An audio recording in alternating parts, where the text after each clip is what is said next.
Souvent, la relation patient, on la voit un peu comme un centre de coût, n'est-ce pas? Quelque chose de réactif. Et si? Et si on changeait complètement de perspective? Si on en faisait un véritable levier de performance stratégique? C'est tout l'enjeu aujourd'hui. Passer de la simple réponse au pilotage. Efficacité, satisfaction, conformité, voilà le triptyque qui rythme le quotidien des établissements de santé. Les exigences sont de plus en plus fortes, on le sait, et en plus, il faut jongler avec une multitude de canaux de communication. C'est un vrai défi au jour le jour. Alors, la grande question, c'est celle-ci. Comment on fait pour que tout ça ne soit pas juste un fardeau? Comment on transforme cette complexité en une vraie opportunité stratégique? Bref, comment on arrête de subir pour commencer à piloter activement? Eh bien, la réponse, et c'est la clé de tout, elle ne se trouve pas dans une baguette magique. Non, elle est dans une approche vraiment structurée. Il faut imaginer une sorte d'architecture où chaque élément, chaque brique, a sa place. Le tout solidement soutenu par une gouvernance forte. C'est précisément ce modèle qu'on va décortiquer ensemble. Allez, on plonge dans le concret. On va voir ensemble le cadre stratégique pour la relation patient. Ce cadre stratégique, il repose sur 6 piliers, 6 briques essentielles. Les voici. La production, les fonctions support, les outils, le reporting, la voix du patient et enfin la gouvernance. Ce qu'il faut bien comprendre, c'est que tout est lié. C'est un système. Chaque brique dépend des autres. On va les regarder une par une pour voir comment tout ça s'emboîte parfaitement. On commence donc par le moteur opérationnel, la production et le support. C'est vraiment le cœur du réacteur. On parle ici des équipes, celles qui sont au front, face aux patients, mais aussi toutes celles qui, en coulisses, leur donnent les moyens de bien faire leur travail. Voilà, tout est dit. L'objectif de la production, c'est ça. Délivrer la bonne information à la bonne personne au bon moment. C'est la vitrine de l'établissement. Chaque contact, que ce soit un appel, un mail, peu importe, ça forge votre réputation. L'idée, elle est simple, mais cruciale. On résout le problème du patient du premier coup.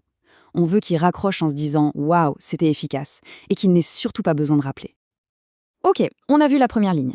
Mais derrière, il y a toute une machinerie indispensable. Les fonctions support. Ce sont vraiment les fondations de l'édifice. On a la gestion de projet, pour que les process évoluent. Le fameux WFM, ou Workforce Management, pour s'assurer qu'on a le bon nombre de personnes au bon moment. Les RH, pour attirer et faire grandir les talents. Et enfin, le pôle expertise et qualité, le garant de l'excellence. Soyons clairs, sans ces 4 piliers, impossible d'avoir une performance qui tienne la route. Bien, après l'humain, parlons machine, ou plutôt des facilitateurs, la technologie et les données. C'est l'épine dorsale de tout le système, ce qui va nous permettre de piloter de façon intelligente. Attention ici, le piège, c'est de vouloir l'outil le plus à la mode. La vraie bonne idée, c'est de choisir des outils qui sont simples et surtout qui se parlent entre eux. Ça va de la téléphonie, avec un routage intelligent pour diriger l'appel vers la bonne personne tout de suite, au CRM qui donne la bonne info au conseiller.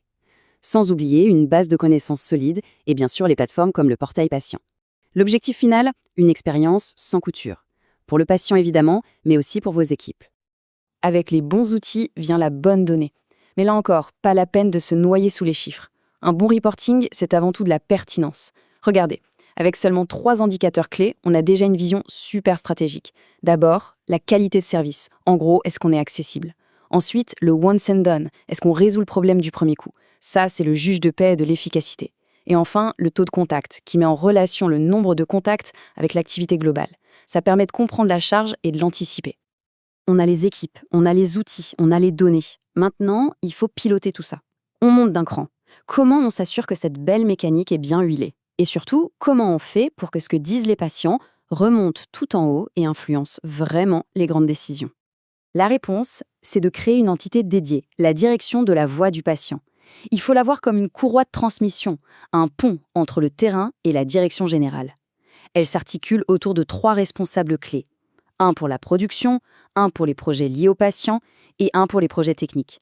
C'est ce trio qui va garantir que l'expérience patient est bien le moteur de l'amélioration continue.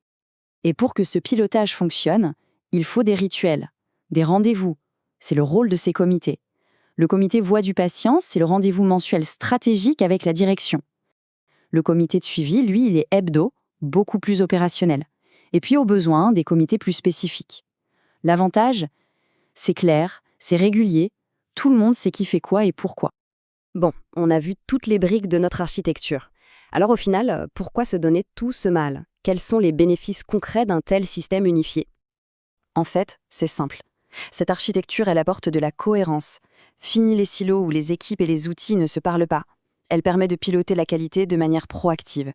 Et surtout, elle met la voix du patient là où elle doit être, au centre de la stratégie. On passe d'une gestion réactive à un véritable système intégré qui crée de la valeur. Pour le patient, bien sûr, mais aussi pour l'établissement. Je voudrais qu'on termine sur cette question qui est vraiment une invitation à changer de regard. Et si la voix du patient n'était plus seulement un indicateur de satisfaction parmi d'autres, mais devenait le principal indicateur de la performance globale de votre établissement? C'est ça le vrai changement de paradigme. Et c'est exactement ce que cette architecture permet de réaliser.